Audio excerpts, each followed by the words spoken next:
Bismillahirrahmanirrahim. Alhamdulillah nahmaduhu wa nasta'inuhu wa nastaghfiruh. Wa na'udzu billahi min shururi anfusina wa min sayyiati a'malina. May yahdihillahu fala mudilla lahu wa may yudlil fala hadiya lahu. Asyhadu an la ilaha illallah wahdahu la syarika lahu wa asyhadu anna Muhammadan abduhu wa rasuluh la nabiyya ba'dah.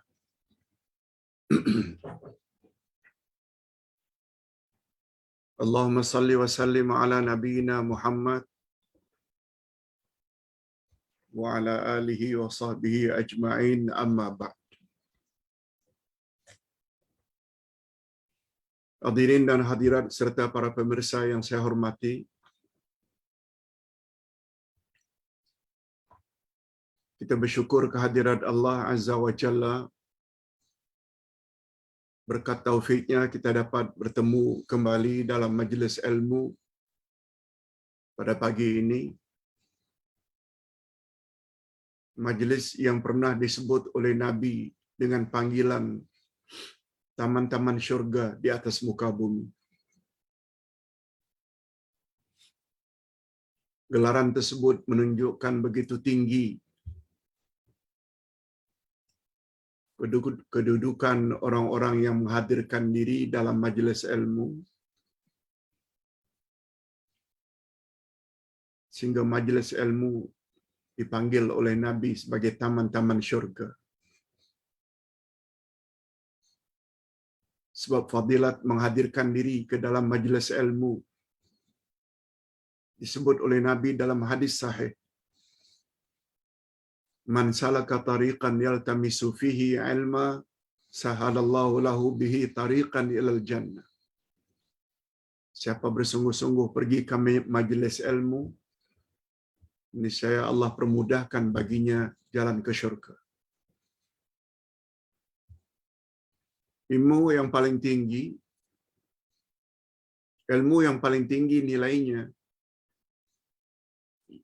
bila kita belajar ilmu Al-Quran. Sangat tinggi derajatnya. Sebab kandungan Al-Quran tidak ada yang boleh diragukan. Semuanya benar.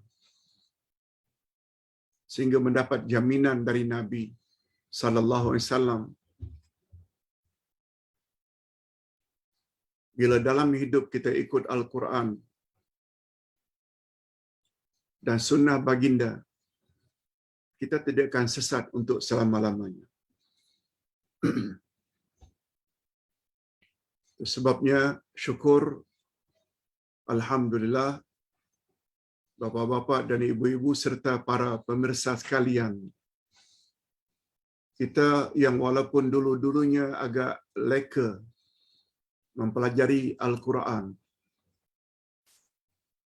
tapi alhamdulillah telah digerakkan oleh Allah. Kita jumpa majlis ilmu seperti ini.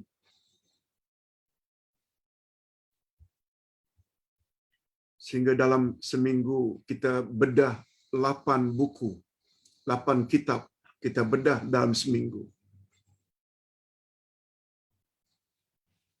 Mudah-mudahan kita semua mendapat husnul khatimah. Okey. Pelajaran kita pada pagi ini iaitu pelajaran tafsir. Sambungan minggu lalu. Hari ini kita akan tafsirkan ayat 193 hingga 195 dari surat Al-Baqarah. Walaupun hanya 3 ayat, nilainya lebih tinggi daripada membaca 300 ayat tapi tak faham tafsirannya. 3 ayat ini bila faham, insya-Allah menjadi penyebab untuk kita mencapai kebahagiaan.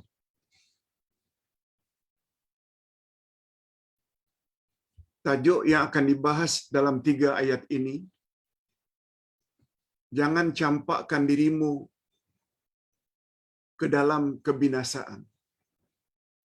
Jangan campak dirimu dalam kebinasaan.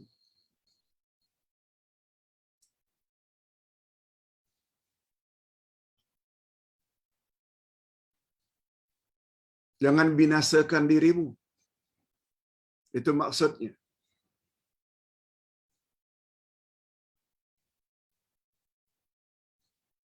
Apa maksudnya Pak Ustaz? Nah, dengar tafsiran. Lebih kurang 1 jam ini kita akan bahas tentang 3 ayat ini saja. Untuk mendapat keberkatan kita baca ayat 193. A'udzubillahi minasyaitonirrajim. وَقَاتِلُوهُمْ حَتَّى لَا تَكُونَ فِتْنَةٌ وَيَكُونَ الدِّينُ لِلَّهِ فَإِنِ انْتَهَوْا فَلَا عُدْوَانَ إِلَّا عَلَى الظَّالِمِينَ.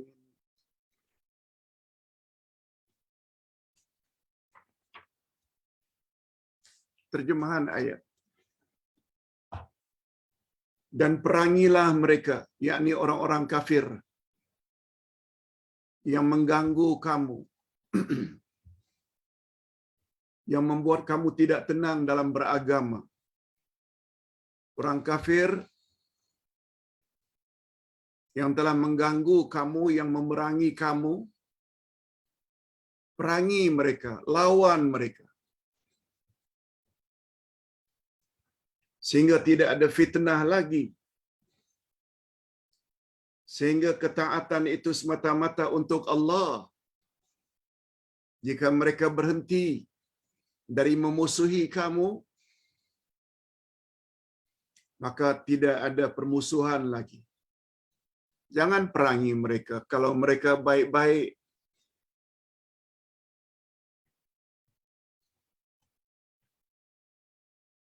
kalau mereka mula sombong, tak tahu diri,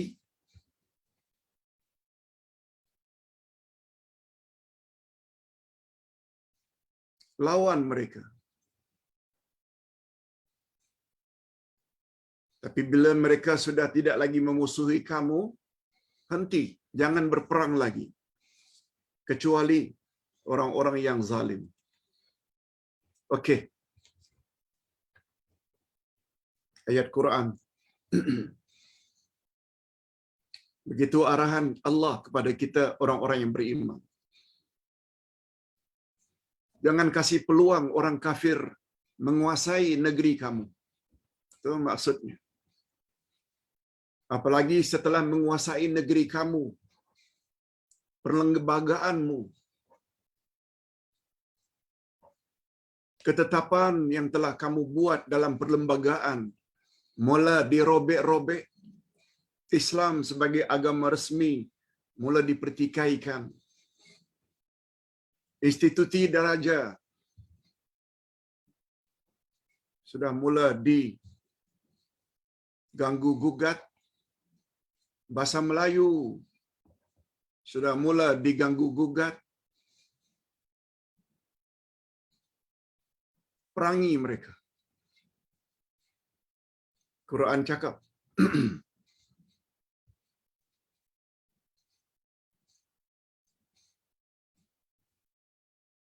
Kalau kita betul-betul menjadikan Quran sebagai pedoman hidup, kita kena patuhi ini.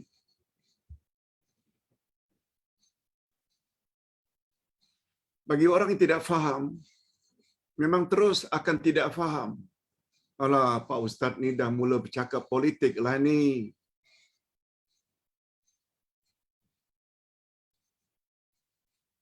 Dia bercakap agama.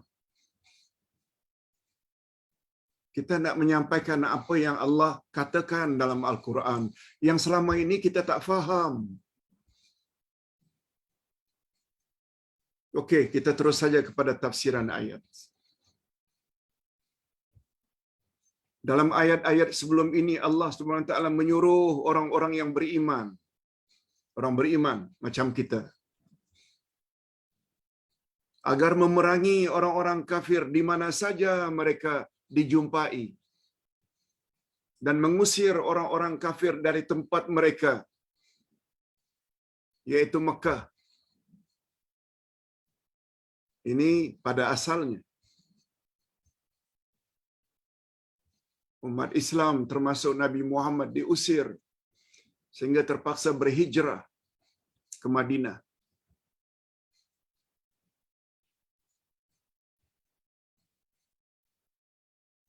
Allah Subhanahu wa taala suruh balas. Bila kamu sudah ada kekuatan di Madinah, balas. Ambil balik Mekah. Usir mereka yang pernah mengusir kamu.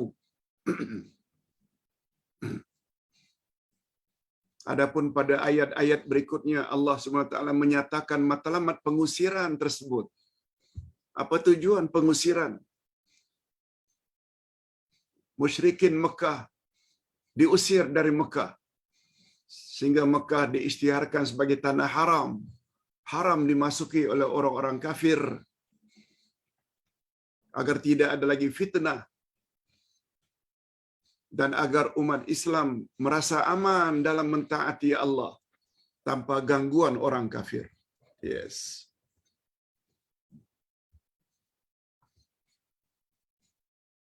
Kita ulang sekali lagi terjemahan ayat yang Ustaz baca tadi. Ayat 193. Dan perangilah mereka, yakni orang-orang kafir, sehingga tidak ada fitnah lagi, dan sehingga ketaatan itu hanya semata-mata untuk Allah, tidak ada yang ganggu. Kita tidak berdakwah, kita ingin beribadat, pokoknya kita ingin melaksanakan perintah Allah supaya tidak ada yang ganggu lagi. Jika mereka berhenti memusuhi kamu, ini. Jika orang kafir yang berada di dalam negeri kamu tidak ganggu kamu, maka tidak ada permusuhan lagi. Permusuhan ini timbul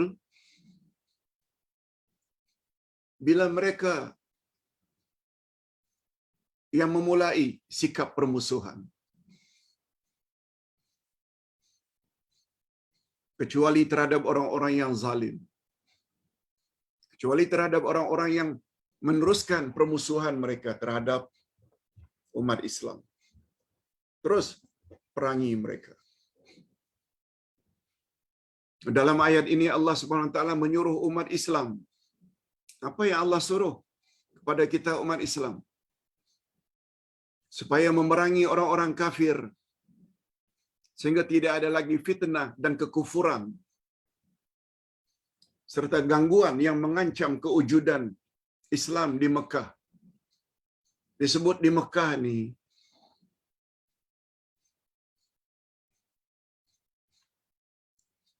karena peristiwa Mekah maka turun ayat ini. Tapi ingat ya, kaedah dalam ilmu tafsir. Al-ibrah bi umumil alfaz, la bi khususil asbab. Dia termasuk kaedah atau formula utama dalam ilmu tafsir. Apa dia? Segala pengajaran dalam Al-Quran adalah seumum lafaznya.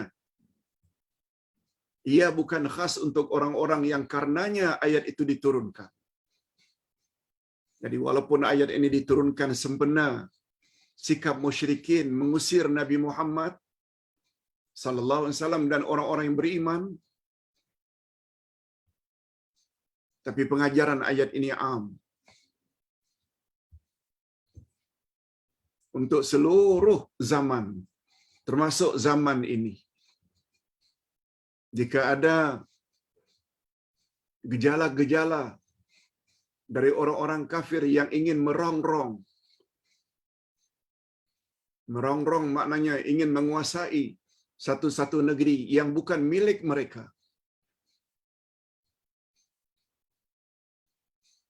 jangan kasih can mereka naik tocang. Itu maksudnya.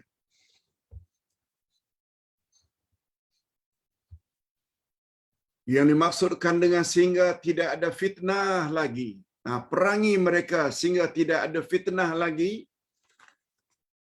Maksudnya ialah sehingga tidak ada lagi kekuatan bagi mereka untuk mengganggu kamu dalam menjalankan tugas-tugas agama kamu dan usaha-usaha penyebaran dakwah. Dakwah berjalan dengan lancar. Dan makna sehingga ketaatan itu hanya semata-mata untuk Allah. Maksudnya pula ialah sehingga umat Islam di Mekah, ini asalnya di Mekah, benar-benar ikhlas beribadat kepada Allah yang Maha Esa tanpa mempunyai rasa takut dalam menjalankan syiar-syiar Islam. Antara lain syiar Islam ini tawaf, sa'i, minum air zam-zam,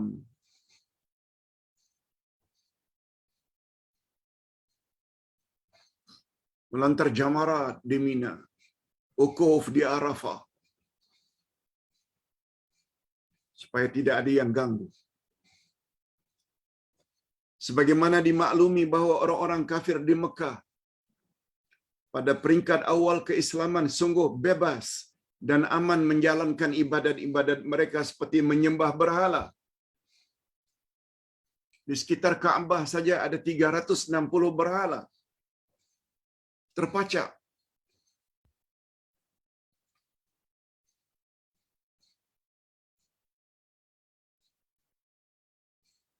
Kaabah, Masjidil Haram, rumah Allah yang pertama, dibina oleh Nabi Ibrahim dan anaknya Ismail, yang sangat anti dengan berhala, dicemari, dikotori oleh Abu Jahal, Abu Lahab dan geng-gengnya dan konco-konconya.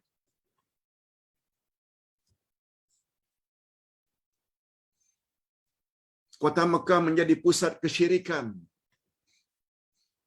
Yang sepatutnya Mekah menjadi pusat ketauhidan, jadi pusat kesyirikan. Kaabah pula menjadi gudang berhala. Sedangkan orang-orang yang beriman diusir dari Mekah. Dan kalaupun mereka menetap di Mekah, mereka senantiasa dalam ketakutan ketika menjalankan tugas-tugas agama seperti beribadat dan berdakwah. Umat Islam perlu tahu sejarah ini.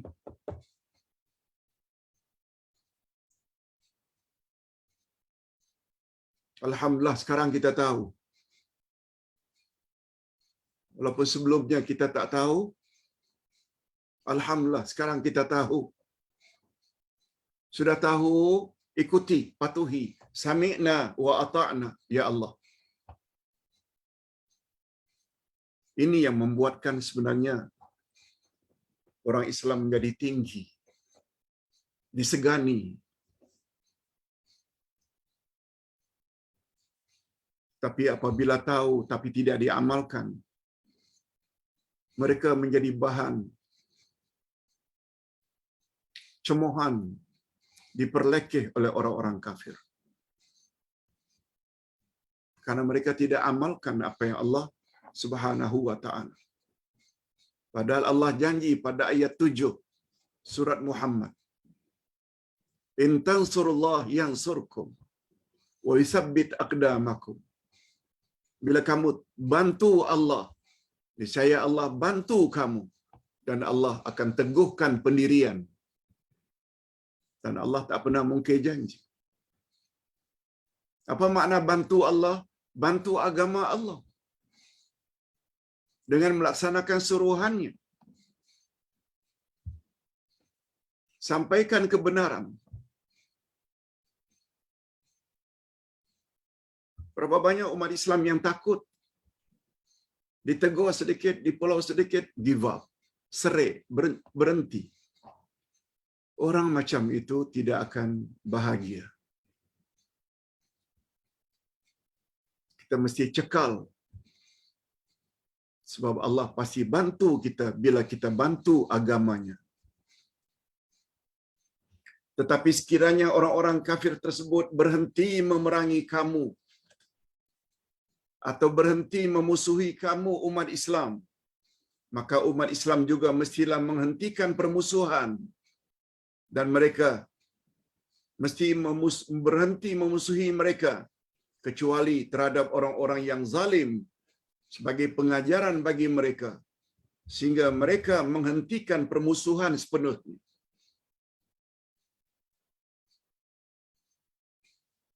Malaysia sebagai negara berbilang kaum, berbilang agama, berbilang bangsa. Bagi mereka yang beragama lain, ada parti-parti tertentu, mereka aman saja duduk sebumbung dengan kita. Tapi ada kelompok-kelompok tertentu yang keras. Nah, yang keras itu tundukkan mereka, lawan mereka. Itu sebabnya sangat aneh bila ada dari kalangan umat Islam sendiri memberi peluang kepada mereka untuk terus memerintah. Di mana kepahamannya terhadap ayat ini? Padahal ketika mereka memerintah, dah terbukti dah.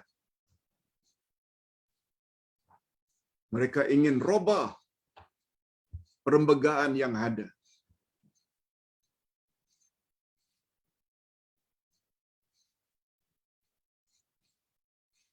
Hadirin dan hadirat rahimakumullah.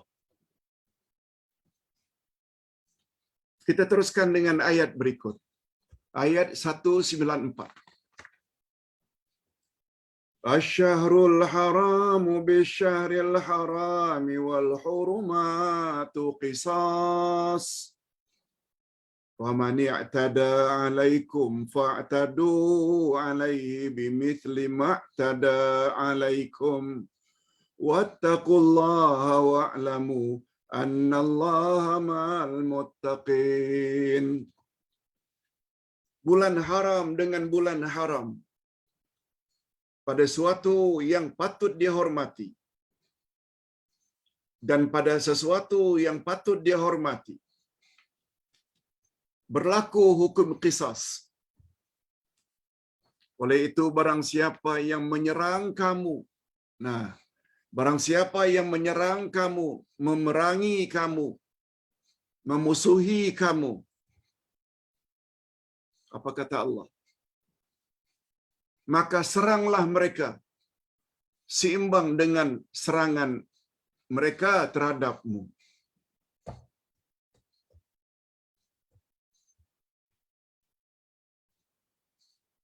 Ini syaratnya. Mereka ganggu jika mereka perangi kamu, jika mereka musuhi kamu, perangi mereka.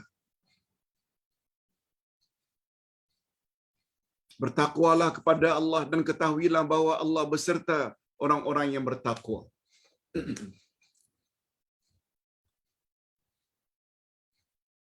Penjelasan ayat. Allah Subhanahu wa taala menjelaskan di dalam ayat ini bahawa larangan berperang dalam bulan-bulan haram. Ingat ya, dalam Islam ada namanya bulan-bulan haram. Pada bulan itu tak boleh berperang. Tapi ini,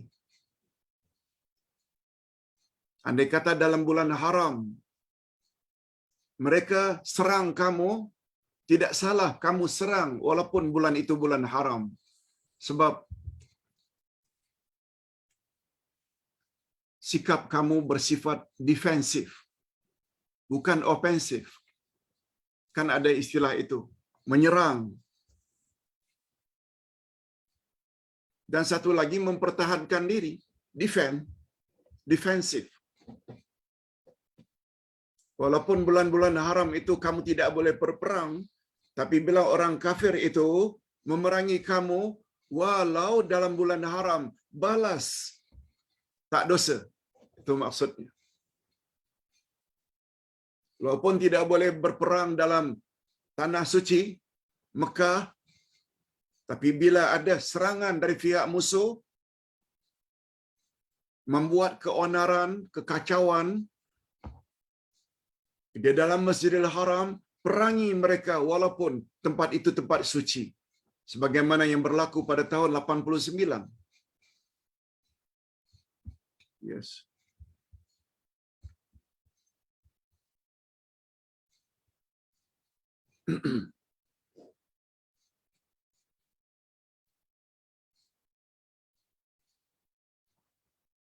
Maaf, tahun 79.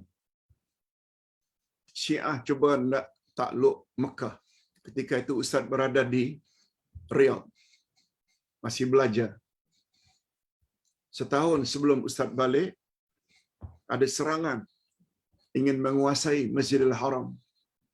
Maka pihak Arab Saudi serang walaupun di dalam masjid. Padahal masjid itu tempat suci. Tapi karena ada orang yang membuat keonaran, maka serang. Itu maksudnya. Tak mengapa.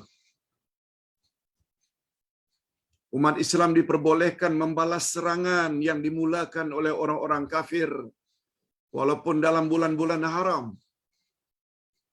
Ini disebabkan karena fitnah yang ingin dikekalkan oleh orang-orang kafir di Mekah, seperti kesyirikan, kekufuran, menghalang umat Islam menjalankan perintah agama dengan aman adalah lebih berbahaya daripada memerangi mereka walaupun dalam bulan haram atau dalam tanah haram atau dalam ihram.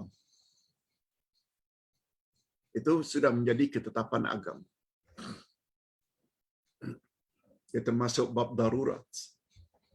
Sebab bila tidak dilawan, hancurlah. Adapun maksud ungkapan dan pada suatu yang patut dihormati berlaku hukum qisas. Nah, ini perlu penjelasan. Tak boleh membuat kebinasaan dalam Masjidil Haram. Tak boleh buat pantang larang ketika dalam ihram. Semuanya itu maknanya tempat-tempat yang perlu dihormati. Itu namanya ihram. Itu sebabnya namanya tanah haram. Iaitu tempat yang perlu kita sucikan. Tetapi andai kata mereka membuat kesalahan, tak mengapa kita langgar. Walaupun tempat itu tempat suci. Sebab sifat kita bukan memulai, tapi membalas. Maksudnya pada semua perkara yang kita dilarang mencemarinya, berlaku padanya hukum qisas, yakni balasan yang setimpal.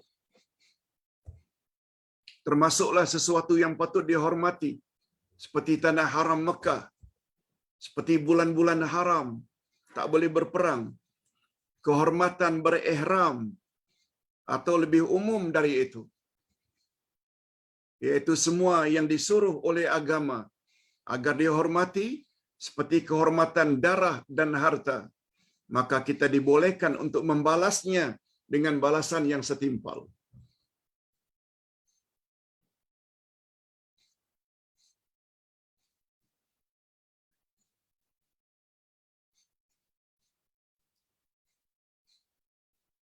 Ayat ini mengingatkan peristiwa yang pernah Ustaz lalui ketika sebagai student dulu di Madinah.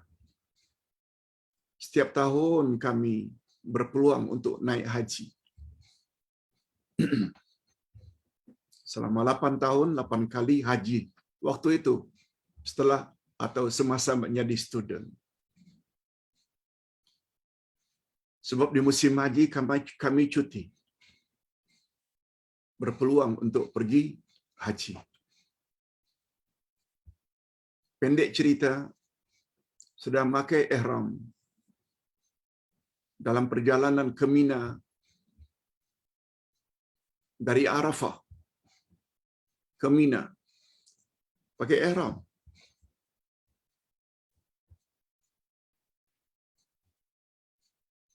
Dari atas bas ternampak ada jemaah wanita kita dari Nusantara, mungkin dari Jawa, mungkin dari Malaysia. Antara inilah. Nampak dari atas kita sebagai student, umur ketika itu sekitar 30.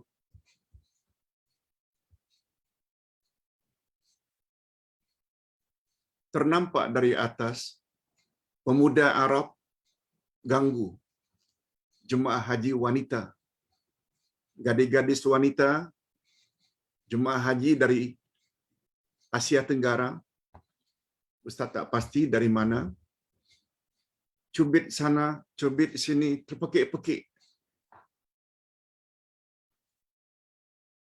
Lalu Abdullah Yassin pun keluar daripada bas, berlari kejarkan pemuda yang ganggu tersebut. Langsung lintang pukang dia lari. Perbuatan itu tak boleh, kita dalam ihram. Perbuatan tersebut memukul orang tak boleh. Ini di antara contoh. Walaupun ketika itu dalam ihram, yaitu ketika itu adalah ketika yang sangat suci, bercakap tak elok pun tak boleh. Tetapi bila melihat kemungkaran berlaku depan mata, tak boleh diam. Dan Ustaz yakin Allah Subhanahu wa taala tidak marah Ustaz. Sebab Ustaz ingin melaksanakan nahi mungkar. Orang sedang melaksanakan ibadat haji, berjalan menuju ke Mina. Dari Mina menuju ke Mekah untuk tawaf ifadah. Diganggu berkali-kali, terpekik-pekik gadis-gadis daripada Asia Tenggara, turun kejarkan pemuda tersebut. Baru dia tahu. Bukan apa-apa tujuannya karena coba ingin menghalang kemungkaran berlaku. Padahal kita dalam ihram. Tidak buat contoh. Tidak buat contoh bahwa itu tidak mengapa. Ini berdasarkan ayat ini. Kita teruskan.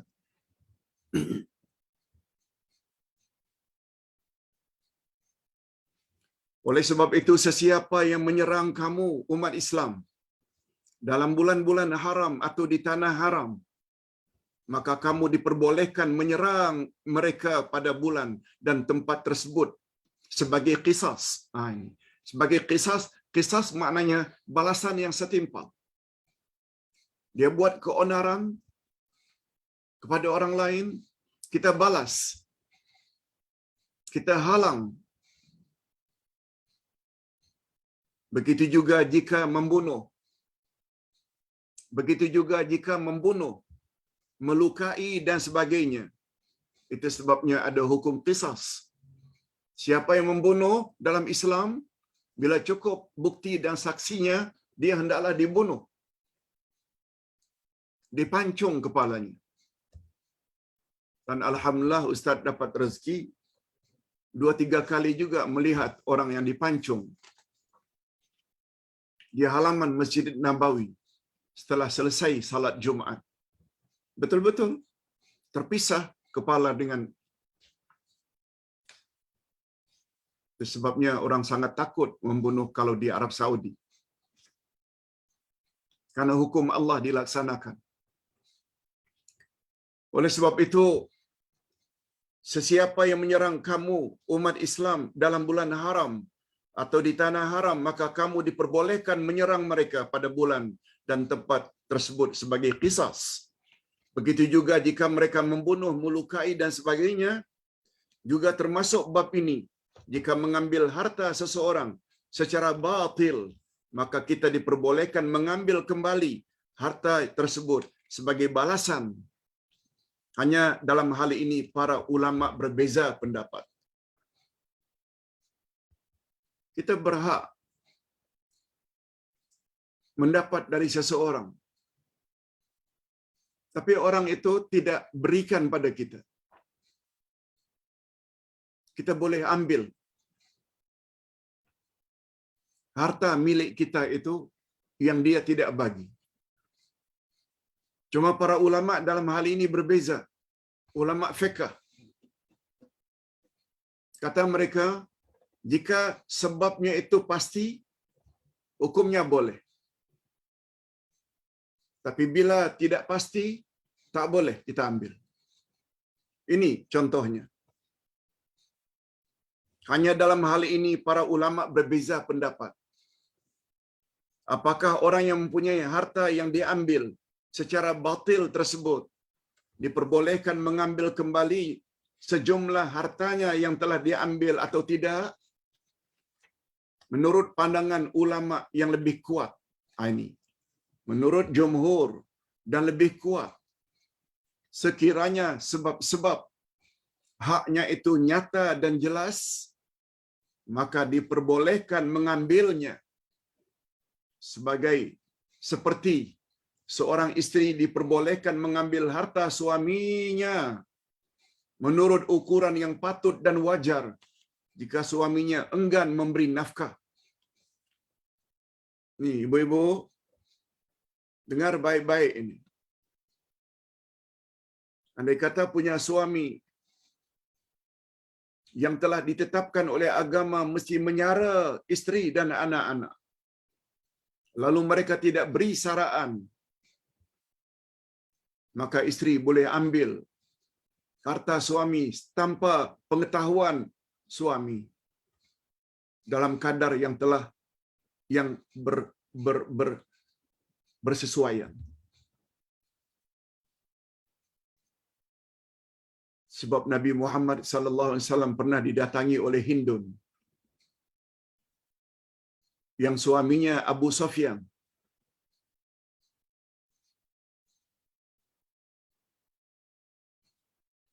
Abu Sufyan sebagai suaminya adalah lelaki kedekut. Lalu Hindun bertanya, "Ya Rasulullah, Abu Sufyan itu tidak memberi saraan. Boleh tak saya sebagai istrinya mengambil duitnya tanpa sepengetahuannya?" Kata Nabi, "Ambillah secukupnya." Nabi tidak melarang. Hindun mengambil, malah menyuruh, "Ambillah secukupnya." Nabi juga tidak menegur Hindun menceritakan aib suami. Sebab Hindun memang bertanya pada orang yang tepat untuk mengeluarkan hukum. Sebabnya andai kata seseorang isteri yang didera oleh suaminya lalu menyebut penderaan suaminya tersebut di hadapan Tuan Qadhi, Hakim Mahkamah Syariah, Tuan Mufti atau ustaz-ustaz yang dipercayainya, ingin mendapat ketetapan hukum, tidak salah. Dia salah satu daripada 6 tempat yang kita boleh menceritakan aib orang lain, iaitu apabila disampaikan kepada orang yang layak memberi fatwa.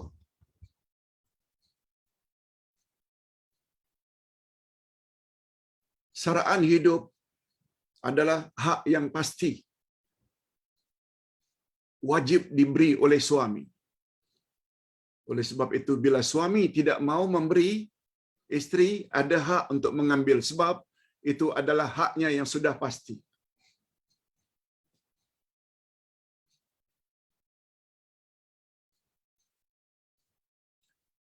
Menurut pandangan ulama yang lebih kuat, sekiranya sebab-sebab hak itu nyata atau jelas, maka dia diperbolehkan mengambilnya. Seperti seorang isteri diperbolehkan mengambil harta suaminya menurut ukuran yang patut dan wajar jika suaminya enggan memberi nafkah. Yes. Kisahnya kisah Hindun tadi dengan Abu Sufyan. Tetapi jika sebab-sebab haknya masih samar-samar, atau tidak jelas seperti jika hartanya dicuri atau barangan kirimannya dikhianati, maka dia tidak boleh mengambilnya atau berbuat demikian. Sebab itu masih samar-samar. Milik dia atau bukan milik dia. Hakikat ini diperkuat oleh lanjutan ayat. Apa dia ayat selanjutnya? Oleh sebab itu barang siapa yang menyerang kamu, maka seranglah dia seimbang dengan serangannya terhadapmu. Ini kembali lagi. Apabila di dalam satu-satu negeri yang umat Islam diganggu oleh orang-orang kafir, jangan diam terhadap orang-orang kafir yang mengganggu ketentramanmu dalam beragama dan berdakwah. Lawan secara habis-habisan supaya mereka tahu bahwa perkara itu tidak dibenarkan. Apalagi sudah tertera dalam perlembagaan. Tapi mereka ulang lagi serang.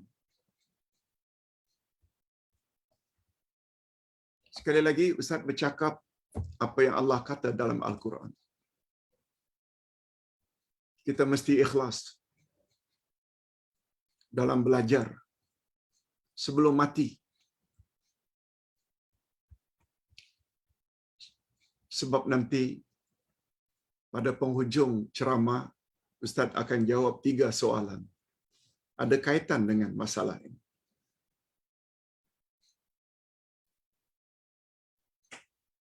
Ayat ini adalah tafsiran daripada sifat qisas. Ayat ini adalah tafsiran dari ayat qisas yang dimaklumkan, yang dimaksudkan, yakni pembalasan yang diperbolehkan mestilah setimpal dengan dan serupa. Mesti setimpal dan serupa. Bila mereka ganggu kamu, musuhi kamu, musuhi mereka.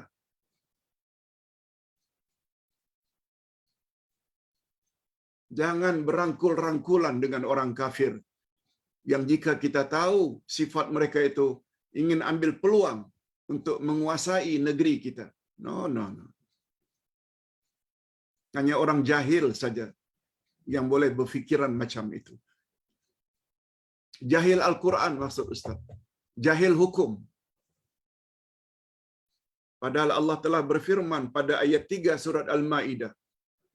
Wa ta'awanu 'alal birri wat taqwa wa la ta'awanu 'alal ismi wal 'udwan. Bertolong-tolonglah kamu dalam kebaikan dan takwa.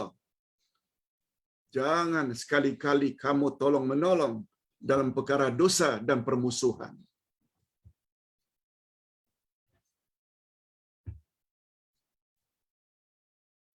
Kita dilarang membalas dengan balasan yang melampaui batas yang diperbolehkan. Bila mereka tidak memusuhi, janganlah musuhi mereka. Oleh sebab itulah maka Allah SWT mengakhiri ayat tersebut dengan firman-Nya. Apa kata Allah? Mengakhiri ayat 194. Wattaqullaha wa'lamu annallaha ma'al muttaqin. Dan bertakwalah kepada Allah. Dan ketahuilah bahwa Allah beserta orang-orang yang bertakwa. Ini dia. Allahumma ja'alna minhum. Ya Allah, masukkanlah kami ke dalam golongan orang-orang yang bertakwa. Jiwa manusia biasanya tidak selalu berada pada batasan yang semestinya ketika mereka membalas penganiayaan orang terhadapnya. Biasanya jiwa manusia ini tidak stable. Mereka ketika membalas biasanya membalas dengan lebih daripada apa yang mereka terima. Itu maksudnya. Oleh itu, Allah menyuruh mereka agar bertakwa kepadanya. Takwa maknanya berada dalam batasan-batasan yang telah ditetapkan oleh Allah dan tidak melampaui batas.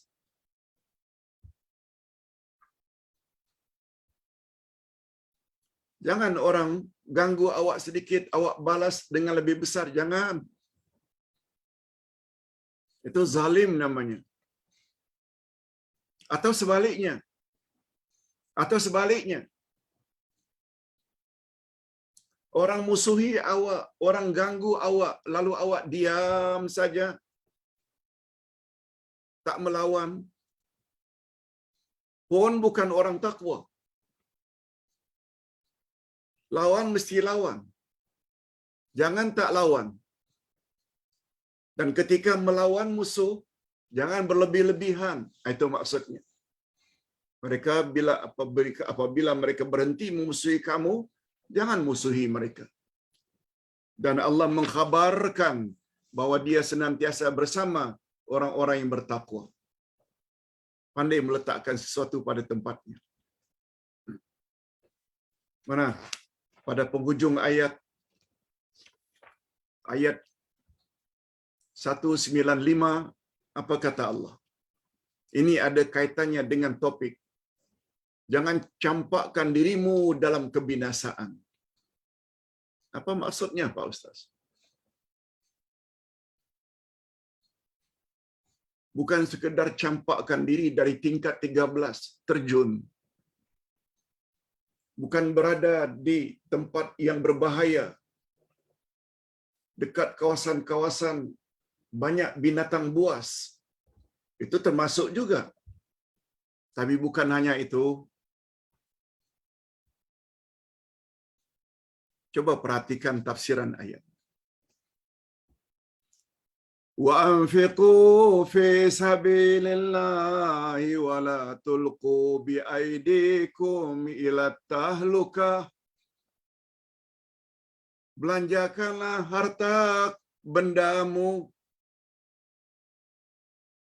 di jalan Allah dan janganlah kamu menjatuhkan dirimu sendiri ke dalam kebinasaan. Itu baru terjemahan harfiah. Terjemahan maknawiyah. Ustaz sebut dulu secara ringkas. Bila orang kafir serang kita, kita perlu balas tak? Balas.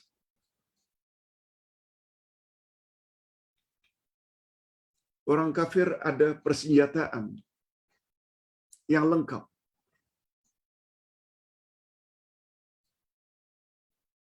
Kita perlu tak balas juga dengan peralatan yang lengkap?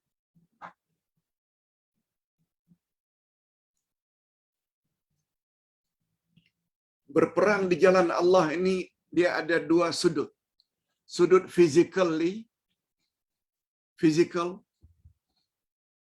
Taruhlah tentara. Yang kedua persenjataan. Oleh sebab itu, walaupun jumlahmu ramai, kamu perlu punya senjata. Untuk mendapat senjata, perlu harta. Itu sebabnya, berjihad fisabilillah selalu disebut dalam bentuk bi amwalikum wa anfusikum.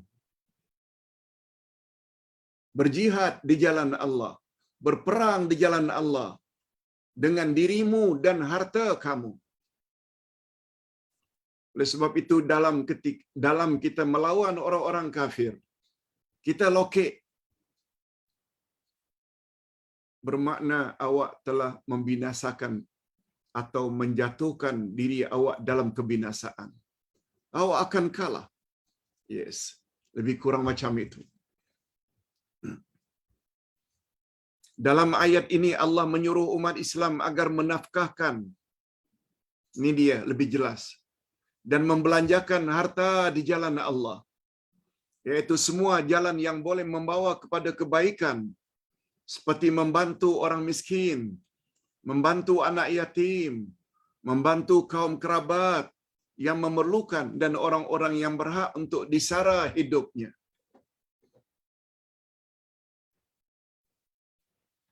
Dan yang paling utama dari semua bentuk infak tersebut, ini Ini lebih jelas lagi. Bukan saja menyara kaum kerabat, orang yang susah, anak yatim, fakir miskin, tapi yang lebih utama lagi ialah semua bentuk infak tersebut ialah menjalankan atau membelanjakan harta untuk tujuan jihad, berjuang fi sabilillah, di jalan Allah. Inilah yang disebut jihad dengan harta. Hukumnya wajib sebagaimana kewajiban berjihad dengan diri dan badan. Membelanjakan harta untuk tujuan jihad di jalan Allah seperti ini sangat besar faedah dan kebaikannya. Selain berguna untuk memperkuat Islam dan umatnya, infak juga berguna untuk menghancurkan kesyirikan dan kekufuran. Jihad di jalan Allah tidak dapat dijalankan dengan sempurna tanpa infak harta. Peranan infak harta dengan jihad bagaikan peranan roh dan badan. Jihad dengan nafkah harta ini macam roh dan badan. Roh saja tanpa badan tak cukup. Badan saja tanpa roh lagilah tak cukup. Yang satu tidak akan wujud tanpa yang lain. Oleh sebab itu sikap mengabaikan kewajiban infak fi sabilillah berarti mematikan jihad dan secara tidak langsung juga bermakna reda dikuasai oleh musuh-musuh Islam.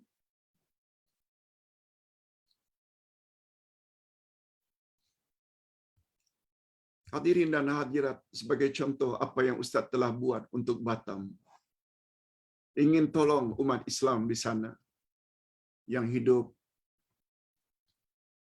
tidak begitu mewah dari sudut keduniaannya. Akidah mereka perlu kita perkuat untuk menjadi pendakwah-pendakwah pada masa akan datang. Alhamdulillah berkat bantuan bapa-bapa dan ibu-ibu, dapatlah kita buat satu sekolah, satu masjid, markas tahfiz Al-Quran. Semuanya itu dengan tujuan untuk menguatkan ketahanan mereka daripada pengaruh-pengaruh negatif yang disebarkan untuk memesongkan akidah dan agama umat Islam di rantau sana. Kalau tidak ada bantuan, susah juga kita nak buat masjid, sekolah. Alhamdulillah. Sekolah kita alhamdulillah, masjid kita juga alhamdulillah. Begitu juga asrama untuk menampung pelajar-pelajar tahfiz Quran lebih ramai lagi pada masa-masa akan datang. Semuanya itu tak cukup hanya dengan tenaga, tapi perlu kepada keuangan. Yes, itu dia. Hadirin dan hadirat, dan atas sebab inilah maka lanjutan ayat tersebut. Dan janganlah kamu menjatuhkan dirimu sendiri ke dalam kebinasaan. Ini di ayat. Wala tulqu aydiyakum ila tahluka. Wala tulqu bi aydikum ila tahluka. Jangan kamu campakkan dirimu dalam kebinasaan. Dia tidak membawa makna menjatuhkan diri dari tingkat tinggi sampai ke bawah mati, bukan. Coba perhatikan maksudnya. Maksudnya orang-orang mukmin diperintahkan membelanjakan harta kekayaannya untuk berjihad di jalan Allah dan dilarang menjatuhkan dirinya ke dalam jurang kebinasaan karena kebakhilannya, karena kedekutnya.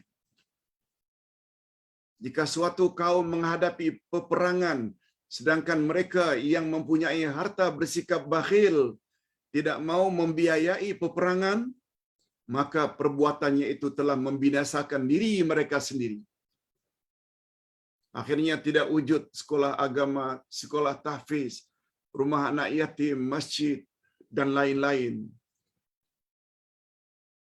Macam mana anak cucu mereka pada masa hadapan akan membetulkan akidah mereka?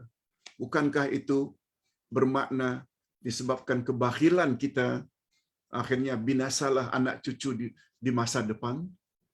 Yes, itu maksudnya. Menghadapi jihad dengan tidak ada persiapan dan persediaan yang lengkap, dan berjihad bersama-sama dengan orang-orang yang lemah iman dan kemahuannya hanya akan membawa kepada kebinasaan. Yes, itu maksudnya. Macam mana nak melawan orang kafir? Andai kata dengan badan saja, tapi tidak ada apa-apa peralatan, tidak ada tempat untuk mendidik anak-anak agar kuat iman mereka, baik akhlak mereka. Semua itu memerlukan keuangan. Abu Ayyub Al-Ansari berkata, ayat ini diturunkan kepada kami orang-orang Ansar, yaitu Madinah, yaitu setelah Allah SWT meninggikan agamanya dan menolong Rasulnya. Maknanya umat Islam dah mula berjaya ketika berada di Madinah. Maka ada di antara kami yang berbisik-bisik, sudah hijrah ke Madinah dari Makkah, dah mula aman, Islam dah mula berkembang. Lalu orang-orang Madinah mula berbisik-bisik. Apa bunyi bisikannya? Ini dia. Sesungguhnya harta kita sudah banyak yang musnah. Bantu muhajirin. Dan Islam pula sudah begitu tinggi dan pengikutnya sudah ramai. Oleh itu marilah bermula dari sekarang kita kumpulkan saja, tumpukan saja kegiatan kita pada usaha memulihkan ekonomi masing-masing. Nah, mereka dah mula, tak perlulah kita bantu Nabi Muhammad, tak perlulah kita bantu orang lain. Kita hendak perkemaskan ekonomi rumah tangga kita saja. Nah, ada pemikiran semacam itu. Mereka sudah mula hendak bakhil, lokek.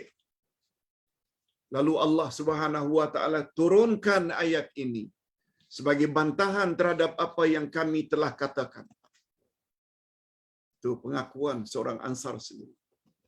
Allah tegur dengan menurunkan ayat ini. Jangan kamu campakkan dirimu dalam kebinasaan. Dan belanjakanlah harta bendamu di jalan Allah.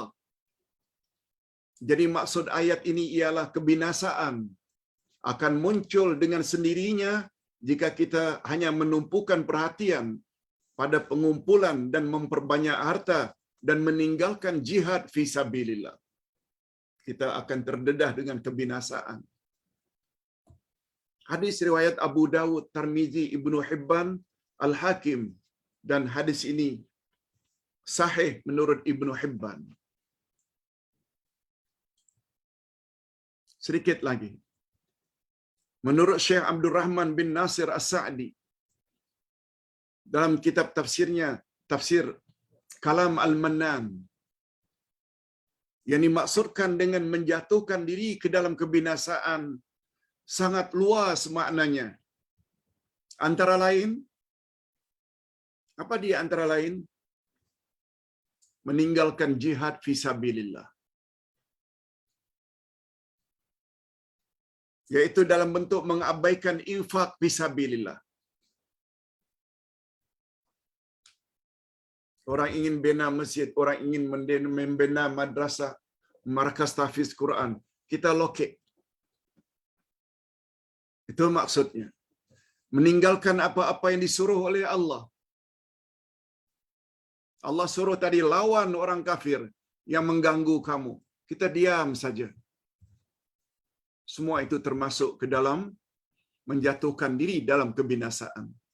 Melanggar larangan Allah. termasuk rasuah, sehingga rosak imej Islam. Berada pada tempat yang berbahaya seperti di tempat yang banyak binatang buas, ular dan yang berbisa dan lain-lain.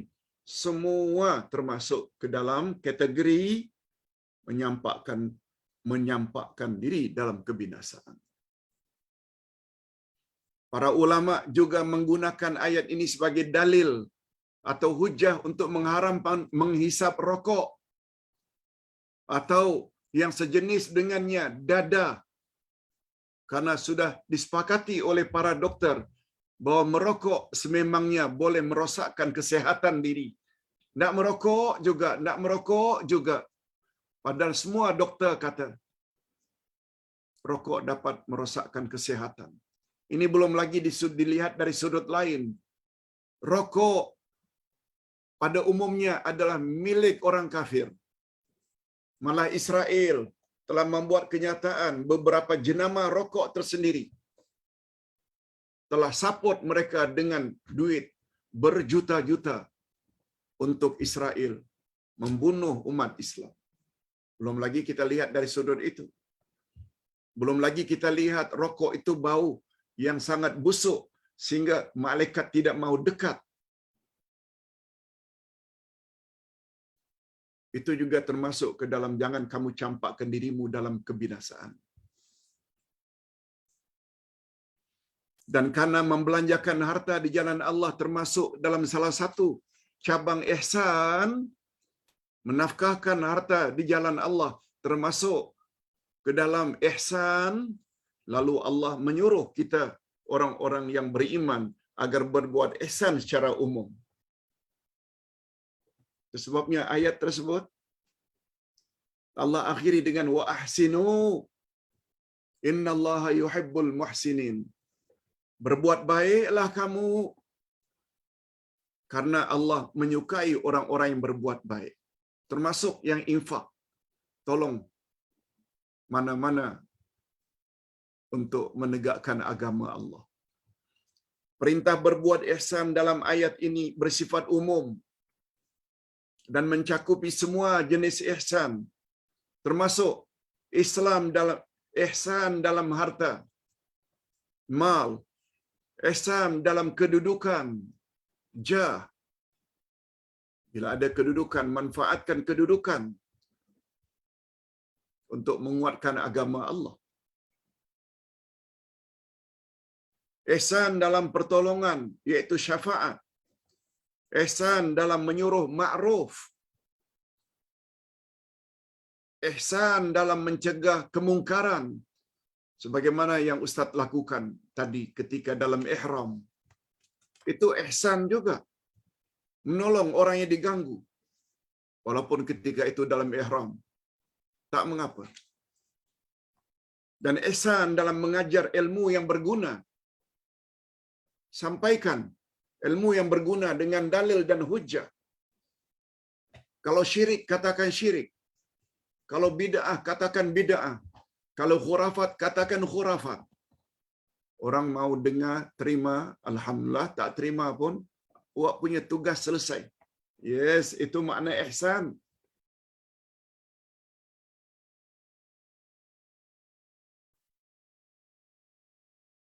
Jangan setelah berbuat ihsan dengan share grup, share keluarga.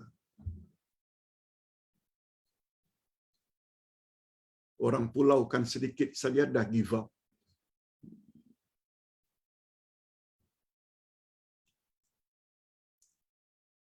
Orang tak tegur saja sudah mula serik. Salah. Teruskan. Yang mustahak, jangan paksa. Share saja. Kalau mereka ingin berbantah-bantahan, jangan layan. Tapi pastikan dulu yang kita share itu adalah kebenaran. Ada hujah dan dalilnya. Dan termasuk juga dalam ayat ini, ihsan dalam menziarahi pesakit. Ini menunjukkan ihsannya para jemaah sekalian. Kalau ada saudara mara kita yang susah, kena banjir, yang sakit, COVID-19, tolong Pak Ustaz, doakan, begitu juga jemaah. Lalu Ustaz masukkan dalam grup. Kita pun doakan. Jemaah pun support. Amin, amin, amin. Itu juga termasuk ihsan. Kita bantu semampunya. Ihsan dalam beribadat dan sebagainya. Dalam ibadat pun mesti ihsan. Sebagaimana yang Ustaz pernah sebut sebelum ini. Ketika Nabi ditanya, apa itu ihsan ya Rasulullah? Anta'budallaha ka'annaka tarahu fa in lam takun tarahu fa innahu yaraka. Ihsan dalam beribadat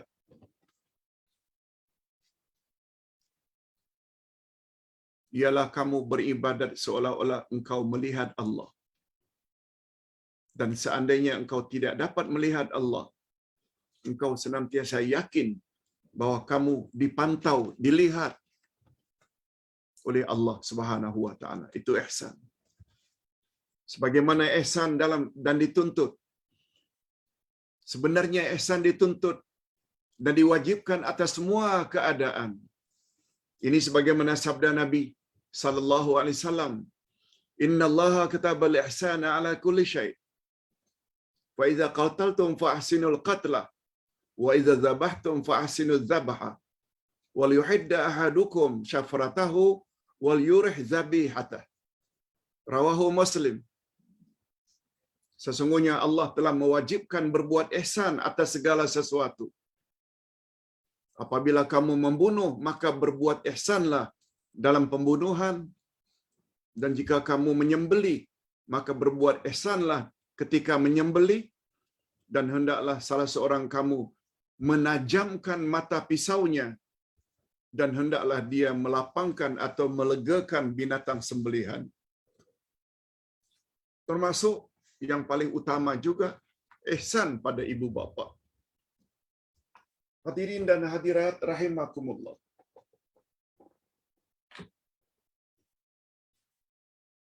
Berikut ini Ustaz akan jawab beberapa soalan yang sungguh baik untuk kita hayati bersama. Pertanyaan semuanya dari jemaah kita. Pertama pertanyaannya, betul ke Pak Ustaz, ada satu video yang mengatakan bahawa orang-orang beriman yang telah mendapat husnul khatimah, mati dalam baik, mati dalam iman dan amal saleh, di alam barzakh, mereka dikatakan boleh bertemu dengan kenalan-kenalan mereka, sama-sama mukmin, malah bersembang di sana. Hadirin dan hadirat, Ustaz belum lagi mendapat hadisnya menyebut secara spesifik hal tersebut.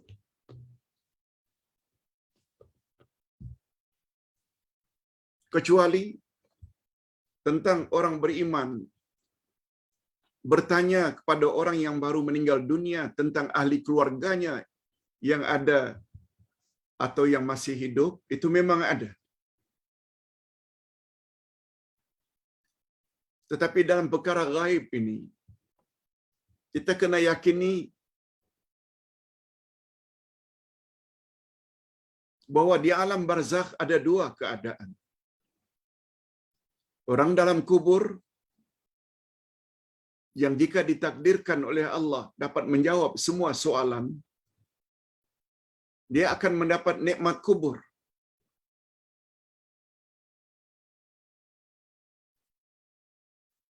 Malah Allah Subhanahu wa taala sebut, wa hum yurzaqun.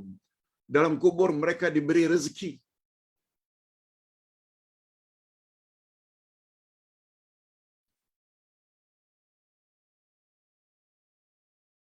Dan kemungkinan kedua mereka akan dapat azab kubur.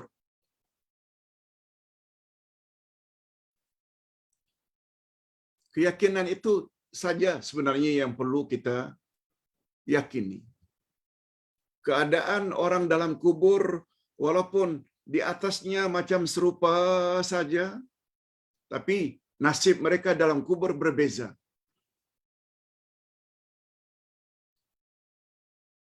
Ada yang mendapat nikmat kubur, bukan nikmat syurga.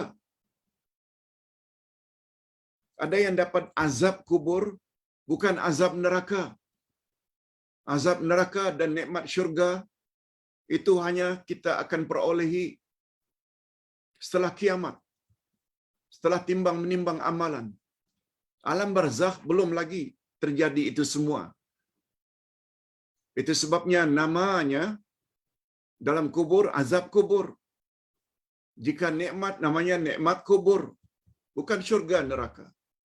Walaupun kepada mereka telah diperlihatkan tempat mereka dalam syurga nanti, tapi bukan nikmat syurga. Nah, karena Allah sebut bahwa mereka hidup di dalamnya senang lenang, mereka diberi rezeki secara detailnya, mereka dapat jumpa saudara mara, dapat bersembang. Bagi Ustaz, tak usahlah kita perluaskan sangat pembahasannya, sebab itu perkara gaib. Cukuplah bila kita mendapat nikmat kubur, sudah memadai dah.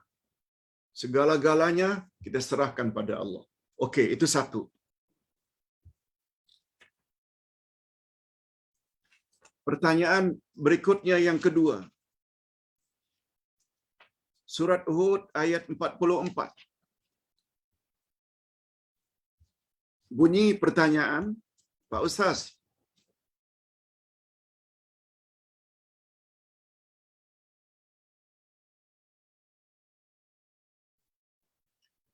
di dalam ayat 44 surat Hud yang berbunyi, A'udzubillahi minasyaitonir rajim.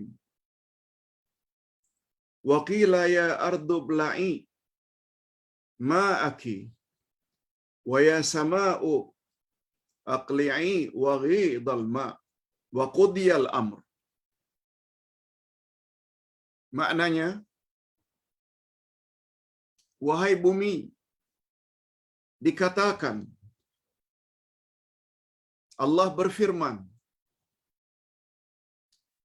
Apa firman Allah kepada bumi dan langit ketika air bah banjir di zaman Nabi Nuh? Semua kita tahu, Nabi Nuh dan orang-orang beriman selamat dalam bahtera karena semua permukaan bumi dibanjiri dengan banjir yang besar.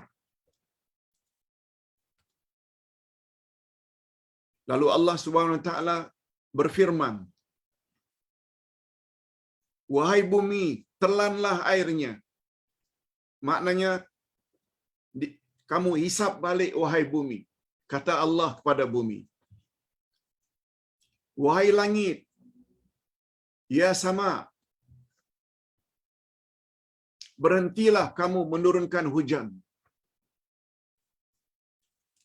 Yang menjadi pertanyaan, Pak Ustaz, apa hukum jika kita bertawassul dengan ayat ini? Yaitu ayat di atas, yaitu firman Allah kepada bumi, supaya telan banjir besar itu, isap balik, sehingga kering. Langit pula pada masa yang sama disuruh oleh Allah agar berhenti daripada menurunkan hujan.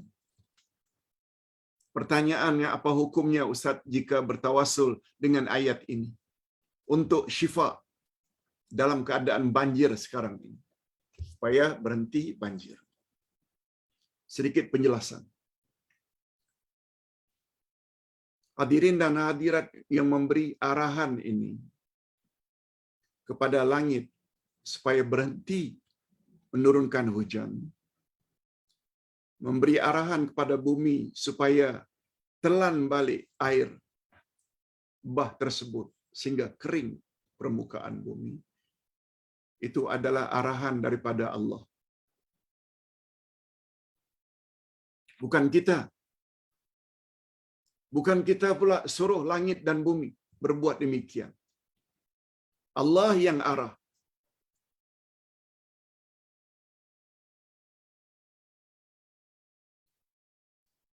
Oleh sebab itu, kalau sekedar untuk bertawasul, tak ada salahnya.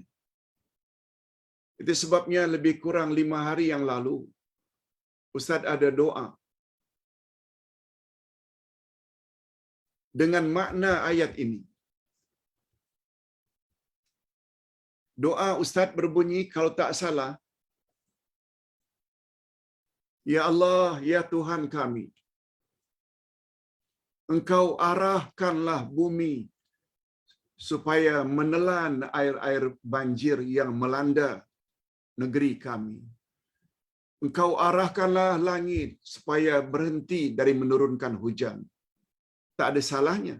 Sebab kita minta Allah berbuat demikian. Bukan kita yang memberi arahan pada langit dan bumi.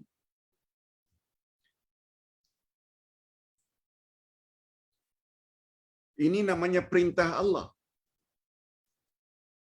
Dia bukan dalam bentuk doa. Ingat ya, dalam ilmu retorika bahasa Arab, yang nama popularnya ilmu balaghah, perintah ini ada berbagai jenis. Al-amru, perintah, dia membawa makna perintah bila dari atasan kepada bawahan.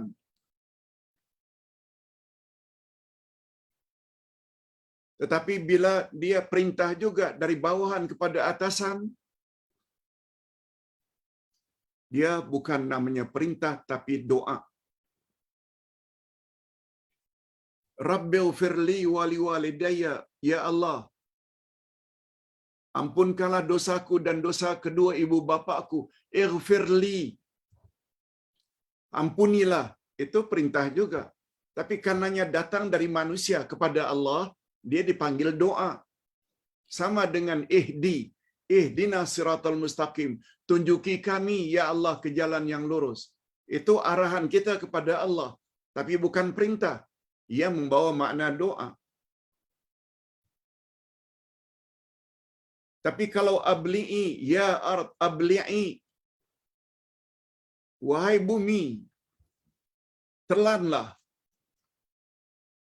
air banjir ini.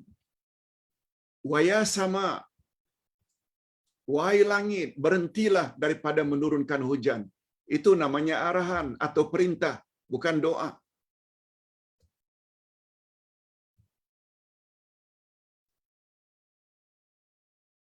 Oleh sebab itu, kalau sekedar tawasul, kita baca ayat ini dengan mengharap supaya Allah yang beri arahan kepada langit dan bumi, tak ada masalah. Sebab baca Quran itu amal saleh. Dia lebih kurang sama. Ketika Allah beri arahan kepada api supaya jangan bakar Ibrahim. Ya nar, kuni bardaw wa salaman ala Ibrahim. Itu bukan kata-kata Ibrahim. Bukan kita yang memberi arahan pada api, bukan. Itu arahan Allah. Berkat Nabi Ibrahim, sebelum dilempar dalam api, Ibrahim baca zikir yang diajar oleh malaikat. Hasbi Allah wa ni'mal wakil. Ni'mal maula wa ni'man nasir. Atau hasbunallah. Cukuplah Allah sebagai pelindung kami. Dan Allah adalah sebaik-baik penolong. Berkat baca itu, langsung Allah beri arahan pada api. Ya nar, hei api, dinginlah kamu, sejuklah kamu, dan selamatkan Ibrahim. Itu arahan Allah. Bukan kita yang memberi arahan pada api. Tapi gunakan itu sebagai tawasul, mohon dengan membaca ayat tersebut kepada Allah supaya doa dikabulkan, tidak ada masalah. Wallahu a'lam. Satu lagi yang terakhir. Pak Ustaz, Saya tidak begitu faham dengan surat Al-Waqi'ah.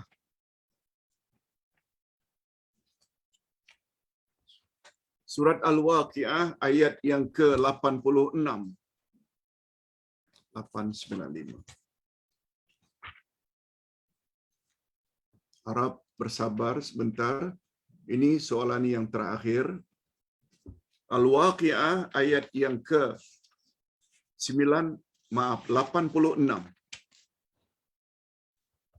Bunyi pertanyaannya, Pak Ustaz. Saya ingin mendapat penerangan yang jelas tentang ayat 86 dalam surat Al-Waqi'ah. Saya kelirulah Ustaz. Harap mendapat penjelasan dari Ustaz. Okey. Bunyi ayatnya, ayat 86.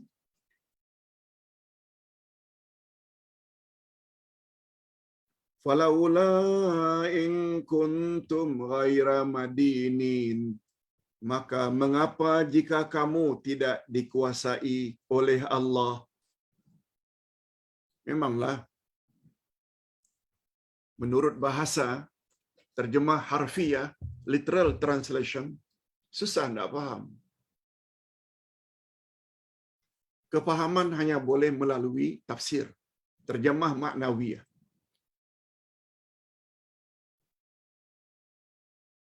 Ayat ini menceritakan tentang orang-orang kafir yang ingkar terhadap Al-Quran. Ustaz bawa cerita sedikit. Tak lama insya-Allah. Surat Al-Waqi'ah ini dari awal sampai akhir. Yang ayatnya 96 ayat. Tapi pendek-pendek. 96 ayat. Allah menceritakan tentang 3 golongan di akhirat nanti. Siapa golongan atau 3 golongan tersebut? Allah sebut pada ayat yang ke-7. Wa kuntum azwajan salasa. Pada hari kiamat nanti kamu, hei umat manusia, akan terbagi kepada 3 golongan. Golongan pertama namanya Ashabul Maimanah. Golongan kedua namanya Ashabul Mash'amah. Golongan yang ketiga As-Sabiqun. Ulaikal Muqarrabun. Ashabul Maimanah golongan kanan. Ashabul Mash'amah golongan kiri.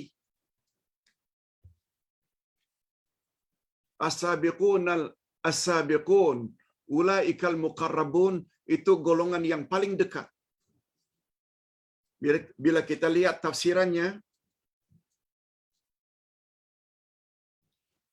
golongan kanan itu adalah golongan yang berada di sebelah kanan arasy Allah.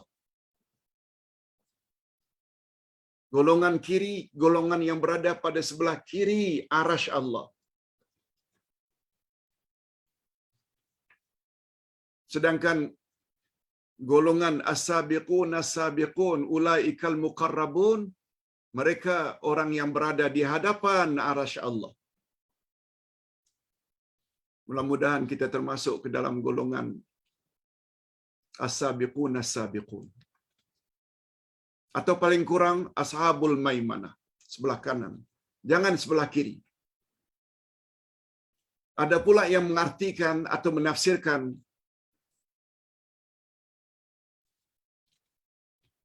golongan kanan ini mereka yang mendapat buku catatan amal mereka dari sebelah kanan.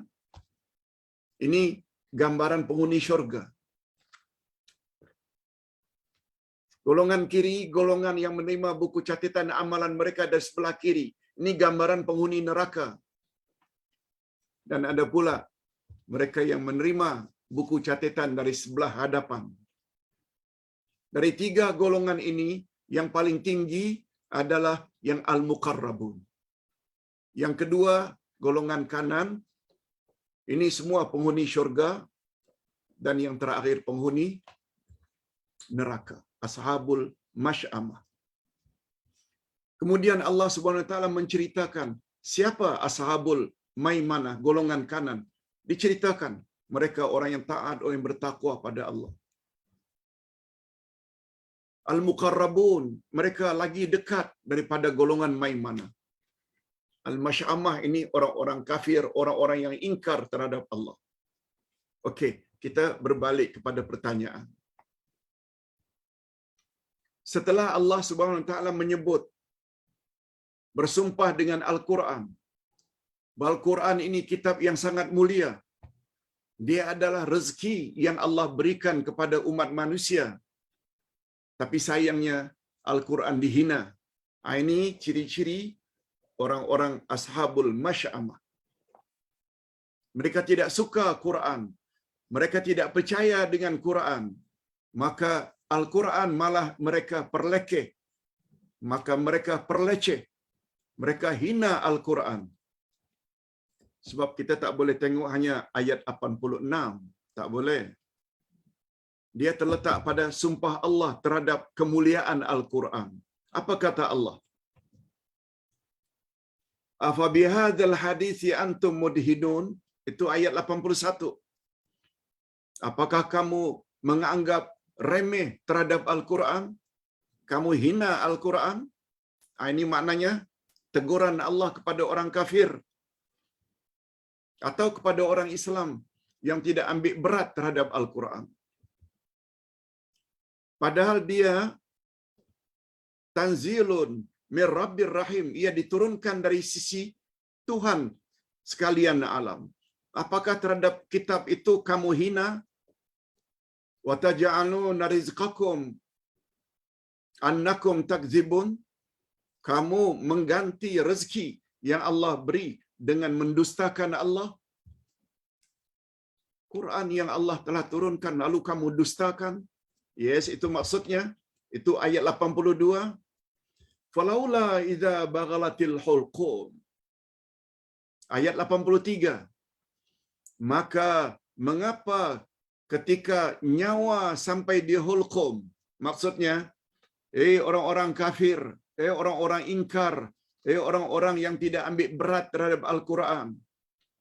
Bila nyawa kamu sudah sampai di halqum, maknanya dah naza'. Apa kata Allah pada ayat 84? Ingat ya, ayat yang ditanya ni 86. Kita tidak akan boleh faham ayat 86 kalau kita tidak tahu makna ayat sebelumnya.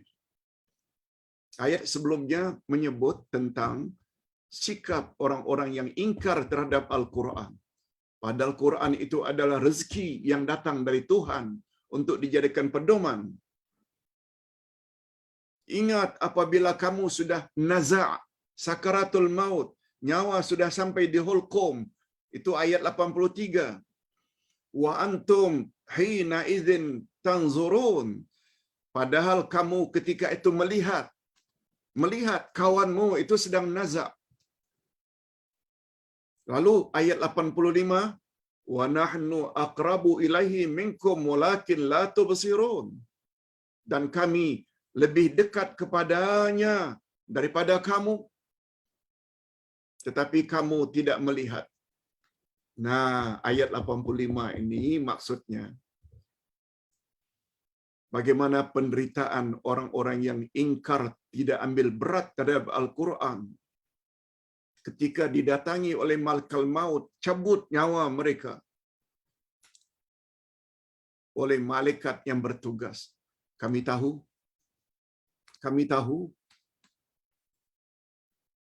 kamu hanya tengok saja. Kamu hanya tengok saja. Tak boleh buat apa-apa. Itu maksud ayat 85. Kami lebih dekat kepadanya daripada kamu. Maknanya kami, iaitu Allah, tahu apa yang malaikat itu lakukan terhadap orang-orang kafir dan ingkar terhadap Al-Quran. Tetapi kamu tidak melihat. Maknanya kamu tidak melihat malaikat yang buat kerja itu. Baru ayat 86. Falaula in kuntum ghairu madinin. maka mengapa jika kamu tidak dikuasai oleh Allah? Ayat selanjutnya 87. Kamu tidak mengembalikan nyawa itu kepada tempatnya jika kamu adalah orang-orang yang benar. Nah, Allah cabar. Kalau sudah macam itu nasib orang yang ingkar terhadap Al-Quran. Kami tahu, kamu hanya tengok saja.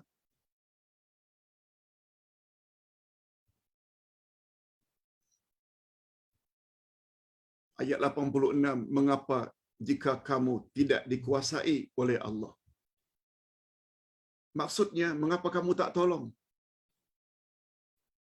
Yang kamu tak percaya akan adanya hari berbangkit. Yang kamu tak percaya adanya pembalasan terhadap orang yang mengingkari Al-Quran. Hidupkanlah.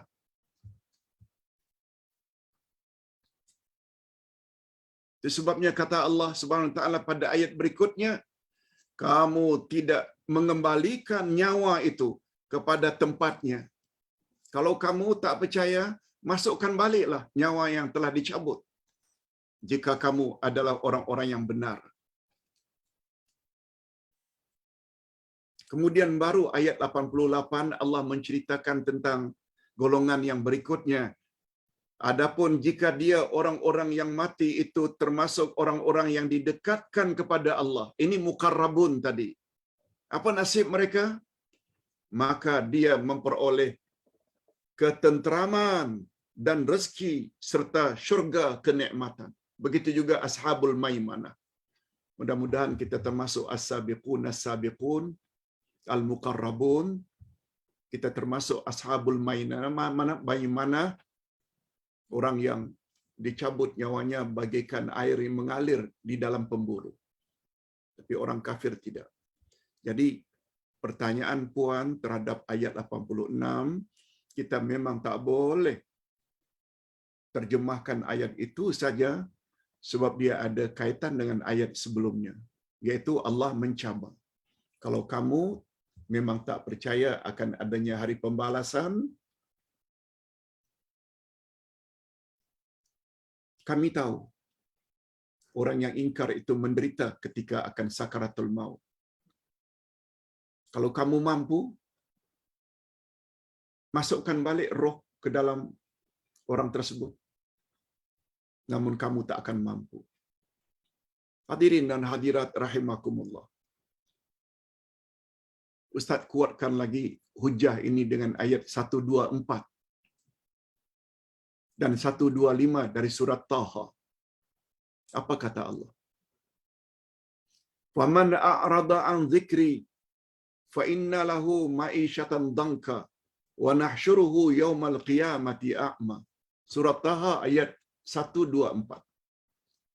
Siapa yang berpaling daripada peringatanku, yakni Quran, berpaling, tak hiraukan, tak mau pelajari, tak mau amalkan. Itu maknanya orang yang berpaling dengan Al-Quran. Apa kata Allah? Kami akan sempitkan hidup mereka. Sempit di sini ada dua makna. Sempit kehidupan ketika di dunia, walaupun hidupnya mewah, hati tak pernah tentram dan tenang. Yang kedua, bila dimasukkan dalam kubur, dinding-dinding kubur akan dirapatkan oleh Allah menghimpit jenazahnya sehingga bersatu. Ustaz ulang terjemahannya. Siapa yang berpaling daripada peringatanku, yakni Quran, niscaya kami akan sempitkan kehidupannya. Nah, yang lebih berbahaya yang kedua, wa nahsyuruhu yaumal qiyamati a'ma. Dan pada hari kiamat nanti, kami akan bangkit dia dari kubur dalam keadaan kedua-dua matanya buta. A'ma, buta. Lalu dia tanya kepada Allah, lima hasyartani a'ma wa qad kuntu basira. Oh Tuhan, mengapa engkau bangkitkan aku dalam keadaan buta, sedangkan di dunia dulu aku celik, mataku dapat melihat. Mengapa? Coba dengar jawaban Allah. Mudah-mudahan jawaban Allah ini menjadi peringatan kepada semua kita. Qala kadzalik, demikianlah adanya, kata Allah. Atatka ayatuna fanasitaha wa kadzalikal yauma tunsa. Demikianlah adanya. Bukankah telah datang kepadamu ayat-ayat kami, lalu kamu tak pedulikan? Lalu kamu tidak indahkan? Nah, sekarang giliran untuk aku tidak hiraukan kamu. Aku tak akan tolong kamu. Itu jawaban Allah. Semua cerita dari Allah dalam Quran adalah benar belaka. Cuma kita berdoa, hendaknya jangan kita yang mengalami nasib demikian. Ini memberi makna, bila kita ambil berat dengan Al-Quran ketika di dunia ini, ketika hidup, balasannya Allah juga akan ambil berat nanti di akhirat. Allah kata Al-Quran akan dapat memberi syafaat pada kita. Ini dulu yang dapat Ustaz sampaikan. Minta maaf kalau agak panjang jawabannya. Tapi memang jawaban tak akan sempurna kalau tidak dijawab dengan panjang lebar. Minta maaf. Kita akhiri dengan doa. Alhamdulillahirabbil alamin. Wassalatu wassalamu ala asyrafil anbiya'i wal mursalin wa ala alihi wa sahbihi ajma'in. Rabbana ighfir lana dzunubana wa liwalidina warhamhum kama rabbawna shighar. Rabbana hab lana min azwajina wa dzurriyyatina qurrata a'yun waj'alna lil muttaqina imama. Ya Allah, ampunkanlah dosa kami dan dosa kedua ibu bapa kami, dan cucurilah mereka rahmat-Mu sebagaimana mereka telah didik kami sejak dari kecil. Ya Allah, berilah kami pasangan hidup dan zuriat keturunan yang menyedapkan pandangan mata dan hati kami, dan jadikanlah kami pemimpin bagi orang-orang yang bertakwa. Ya Allah, ya Tuhan kami, jadikanlah kami orang-orang yang meyakini Quran-Mu, meyakini kerasulan Nabi Muhammad sallallahu alaihi wasallam, sehingga sisa-sisa hidup kami ini semakin dekat kami dengan Al-Quran dan sunnah Nabi-Mu, agar kami mendapat husnul khatimah. Ya Allah, Engkau Maha mengetahui, sungguh banyak dari saudara mara kami, kenalan kami yang dilanda oleh penyakit, dilanda oleh banjir. Mereka dalam kesusahan, ya Allah. Sembuhkanlah penyakit mereka, ya Allah. Bantulah mereka. Mohon, ya Allah. Akhirilah banjir ini sesegera mungkin, supaya saudara mara kami, kenalan kami dapat hidup sebagaimana biasa. Birahmatika ya arhamar rahimin. Wa sallallahu ala nabiyyina Muhammad wa ala alihi wa sahbihi ajma'in. Walhamdulillah rabbil alamin. Subhanakallahumma wa bihamdik, asyhadu an la ilaha illa anta astaghfiruka wa atubu ilaik. Assalamualaikum warahmatullahi wabarakatuh.